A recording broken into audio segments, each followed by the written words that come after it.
ნებისმიერ რაღაცას რომ ვაკეთებთ, კითხვა უნდა დაისვას, რა მიზნით ვაკეთებ ამას? ისევ მინდა აღიარება, ისევ მინდა სიყვარული და პატივისცემა.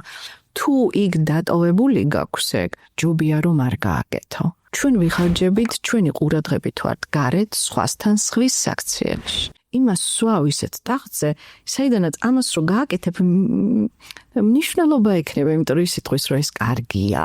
ეგ ბავშვს ჭირდება.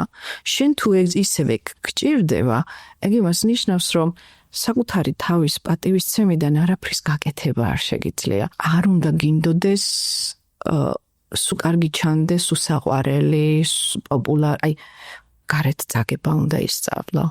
როგორც გინდა სულელურად და სუსტად გამოჩნდე, მაგისი არ უნდა შეგეშინდეს. გარი სამყაროსგან ვერასდროს ვერ გათავისუფლდები, თუ სამი რამის საჭიროება ისევა გაქვს დარჩენილი, რომ ვინმეს უყვარდე, ვინმე პატივს გცემდეს და ვინმე გაღიარებდეს.